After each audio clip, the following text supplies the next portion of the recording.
Why is it so easy to fall back into old patterns?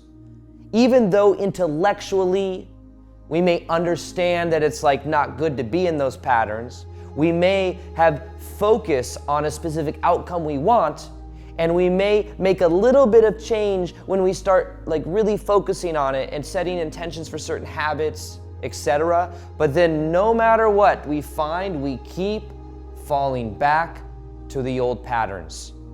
Now, in this video, I'm gonna show you how you can finally break free, why you've been falling back into the old patterns, something that honestly it's so superficial, the way this is normally looked at. It's like, well, if you have these old patterns, these old habits, this is what you need to change.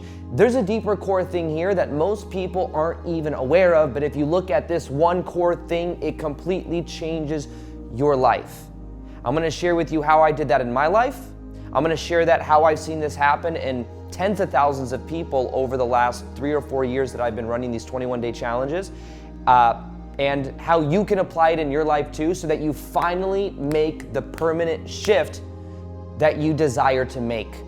Now, first off, back in June of 2012, I had a huge shift in my consciousness. I went through what people call a spiritual awakening. I went through a process of realizing that life is more than I priorly thought that it was. And from that, I remember that there was a constant looking at myself in different ways because I had to get really honest with myself. And when I look at myself back in 2012 in June, I was very much stuck in the old ego patterns. Now realize this, we get in life a reflection of who we are being. And who we are being is a combination of how we think, feel, and act. Now imagine there's this wall around who we are being that is connected to familiar. What is familiar to us? Funny enough, familiar is very close to the word family, because the familiar patterns from our childhood many times can be recreated to be familiar in our lives. So look at these two examples. Many of you know the story if you watch my videos, but from 7 to 15 years old, the controlling ex-stepmom.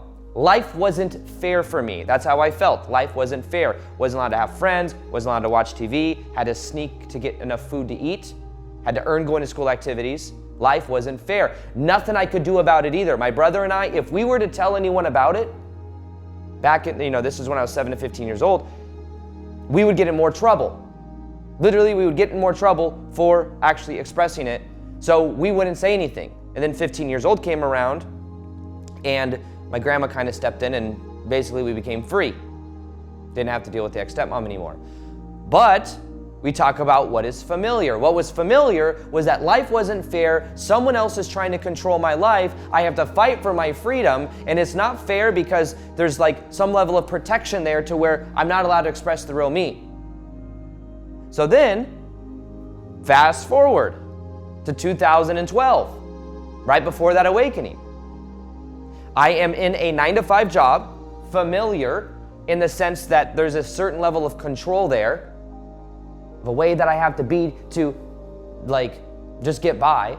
The manager of that women's shoe department, I worked in women's shoes at Nordstrom's, was literally the same exact personality as my ex-stepmom. Literally, like she was controlling, she couldn't physically do anything because, but she was able to, like, she would make people cry coming out of her office because she would gaslight them so much and she would talk down to them. And guess what? We would go to HR or upper management. You wanna know what happened? She was protected by upper management. We got in trouble. Same energy. Whole ex-stepmom thing, if we say anything to a therapist or something, we get in trouble. Say anything to our teachers, we get into trouble. Here I am at a 9-to-5 job. If I say anything, get into trouble. So there's a feeling of this isn't fair. Life's not fair. There was a feeling of being stuck because it was like I wasn't aware. Why do I feel stuck in this reality where I'm still recreating the same childhood dynamics of when I was a kid? Life is not fair. I'm fighting for my freedom. And there was this feeling of life is happening to me. Then what happened is I started to look at these patterns. I started to look at these energies.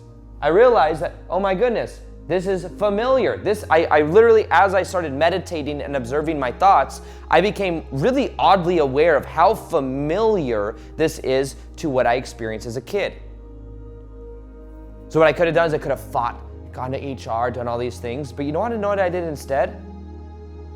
Instead, I went through a total process of looking at my own childhood and noticing that there was an unmet need that I had, that unless I became aware of and unless I gave myself and kind of like met that need within myself, I would keep creating it on the outside.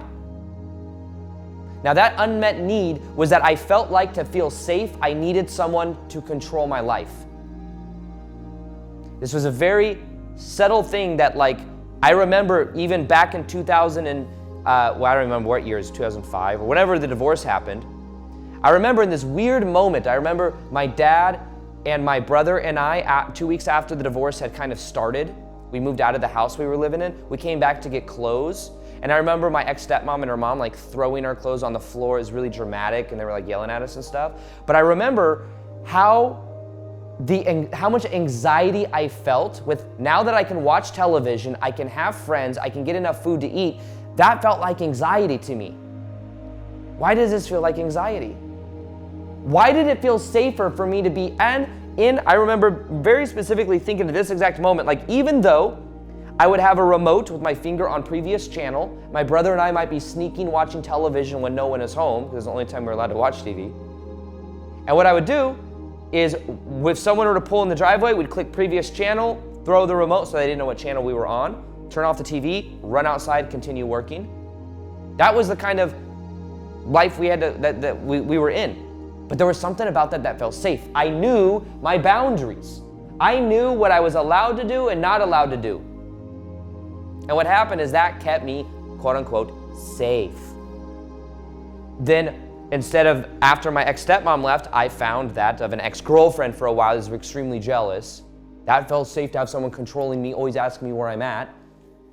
Broke up with her within 1 week, got transferred to Salon Shoes at Nordstrom's. The same manager, the same person as my ex-stepmom. That person was always in my life until I did this one thing. You want to know what that one thing was? That one thing was learning to reshape the way I related to my past. Really what it was is I forgave my ex-stepmom.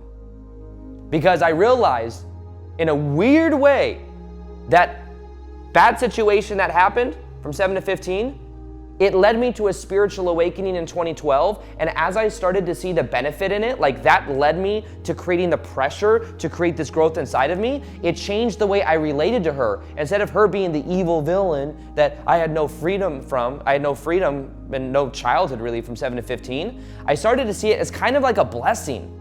I saw that it led to my spiritual growth. It led to a more expanded version of me. And as I realized this, no joke, within 2 weeks of realizing this and being why do I feel so stuck? Why do I start to make change? Why do I fall back into old patterns? Within 2 weeks of doing that and forgiving my ex-stepmom, because I also realized that my ex-stepmom was kind of just playing out the same patterns her dad played with her. Her dad was a narcissist, or is a narcissist, and was abusive towards her. She'd tell me stories about these crazy times her dad abused her. I remember hearing it, so I was oh, imagine the childhood of somebody that feels like they have to abuse kids. Probably pretty bad, because they think they've normalized it. Once I realized that, it wasn't it made it all right, but I understood a little bit more. It made it a lot easier to forgive. I forgave, and it began to release that energy. It began to release that pattern. And then within 2 weeks, that manager got fired for something dumb. Not because we went up to HR. She got fired because she sent an email to, she had a response to an email to a lady that was pregnant, and it was not the appropriate response that she could have said, and she got fired. It was undeniable. There was proof of it and everything. Freedom. We're all free. Now, to cope with this though, let me show you, to cope with the unmet childhood need that I had. Because this is what this is about. The shame, the guilt that we feel from our childhood, we are in a very subconscious way addicted to, and we don't even know it. So we create these habits, we create these shoulds, we create this energy of us wanting to shift to a new version of ourselves, But we always fall back to the old. The falling back to the old is the unprocessed shame, blame, and guilt. And the way that I dealt with this is, for a while, you want to know what I did? There's a certain level of codependency, wanting the control, wanting somebody to tell me what to do even though I didn't like it, but there was something I felt safe about that. You want to know what I did to cope with that? I smoked a lot of cannabis. I was codependent on this substance to numb my emotions because I did not want to feel it to heal it. And then I'd want to change. For a long time, I wanted to stop smoking weed, but it was so hard for me to do. One, there was also an identity level where I as my identity, saw myself as like a stoner, somebody that smoked. Yet, I would want to change, but I would always fall back. It makes it hard for us to change when we're tied to the old identity. Like if you're a cigarette smoker and you're like, I want to quit smoking cigarettes, but you identify as a cigarette smoker, remember, you will do everything you can to remain consistent to the way that you define yourself. If you define yourself as a cigarette smoker and you're trying to quit smoking, it's going to be extremely hard because there's this story of, I'm a cigarette smoker, how would I not smoke? Or then the story that comes with that, right? There's a story that comes with that. For 15 years, I've smoked cigarettes. For 20 years, I've smoked cigarettes. This is all that I know. But really, at any moment, you can make an identity level choice about who you are that strips yourself from it. But you don't want to say, I smoked for 20 years and now I decided I didn't. I'm not. You make, every moment you're a new version of you. Every moment you're a new version of you. Making a choice about who you are. You don't have to carry the past with you. The reason it's hard to change is because there's an attachment to the past. There's an attachment to the past and the past happening to you versus for you. If you were to reframe the things that happened to you in your past and give it a new meaning, it would stop having so much weight in your life.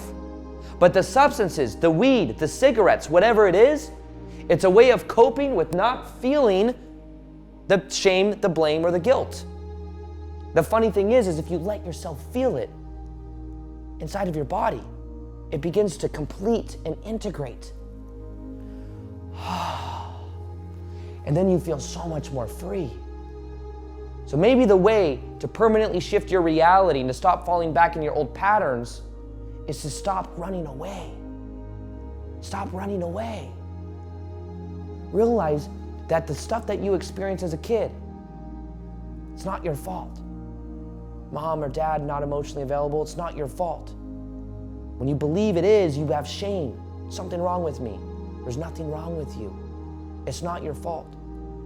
And when you start allowing yourself to feel it, to heal it, and forgiving, to stop blaming mom and dad, you stop giving them power.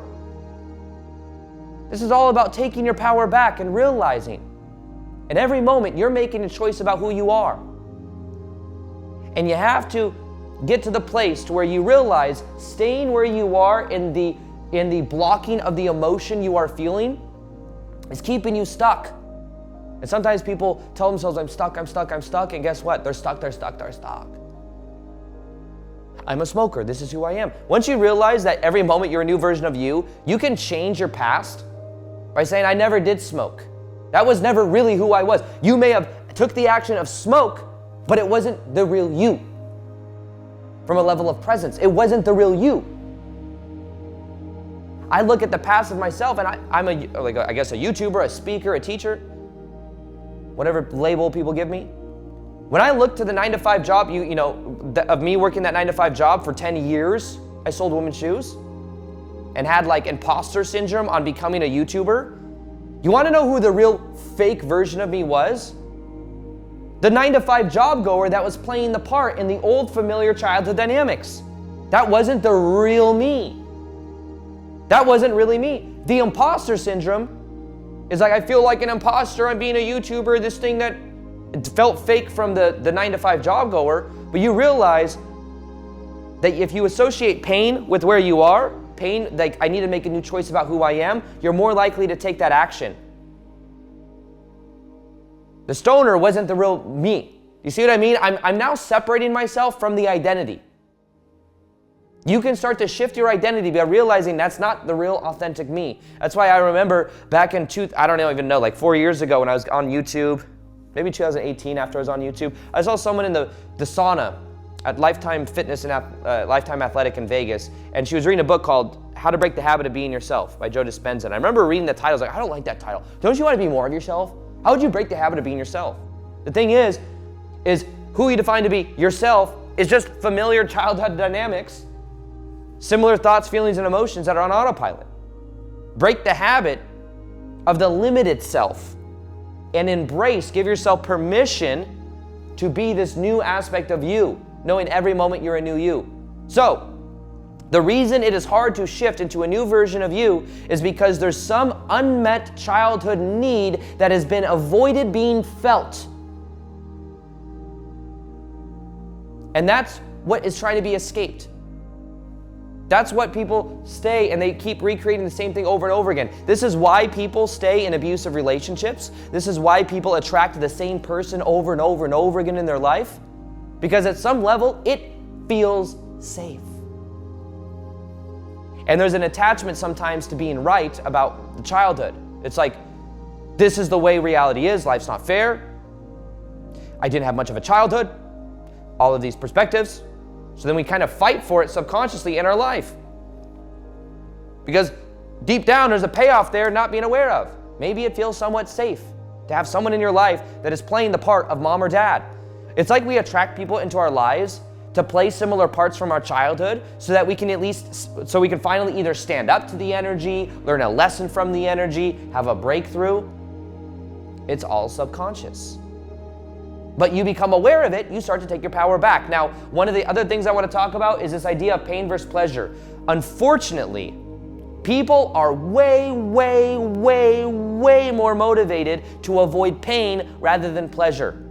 So if you are here in your old identity and I say, hey, just so you know, your new identity over here, it's gonna be pleasure. It's gonna be awesome. You're gonna have all this freedom. You're gonna have great relationships. You are gonna feel so free doing what you love and all of this stuff.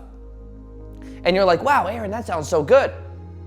That does not even begin to compare to 1/10 of the power that comes from the pain of staying in this, if it is not pleasurable. Now, for example, the way I use this is 100%. When I was working my 9-to-5 job, what motivated me to get out of it was the pain. The pain with staying the same. The pain with being talked down to by upper management.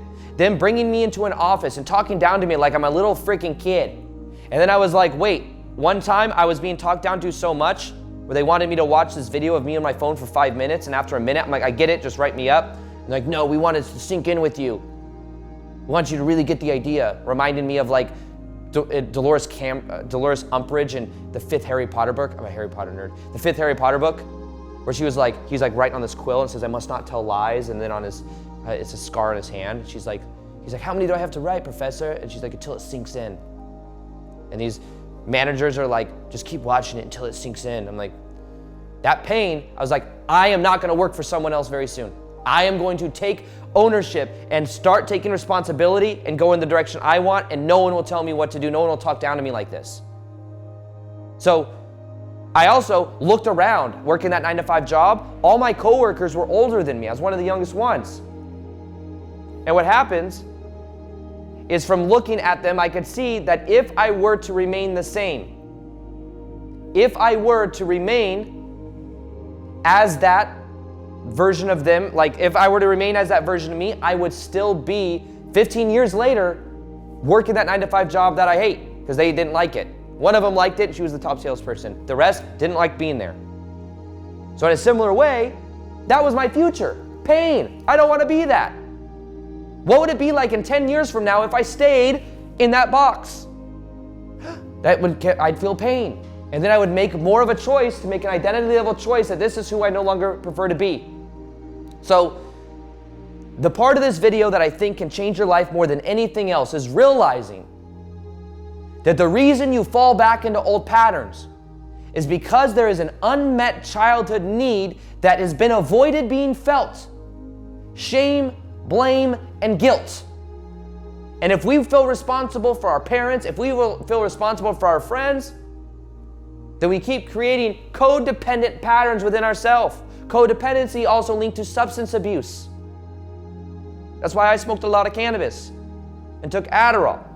Never really was a big drinker, but I didn't want to feel the emotions. I just numb it. So to not fall back into the old pattern, though, eventually you have to make a new choice about who you are. A new choice. I made the choice to be a YouTuber in 2017 in February. My whole entire life changed from that choice. I made a choice in 2012 to meditate every day, and that I just simply knew that was going to change my life, completely transform my life.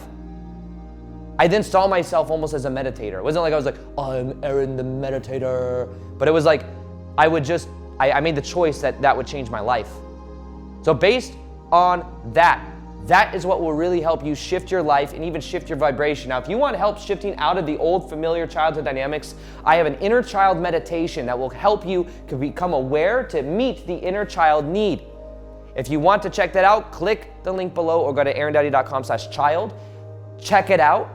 See how much that allows you to really heal, feel it, and let it go so that you really start meeting your own needs in a very powerful way. And realize that as you do that, it changes absolutely everything. Now also, if you want a meditation for raising your dominant vibration permanently, read the comments to this video. There are literally like tens of thousands of comments. I've met people in public that say that meditation helped them get off of weed, helped them get off of depression, all of these crazy things. Read the comments and see what's possible because it'll increase your belief. Commit to it for 21 days and watch what happens. Here's the video right here.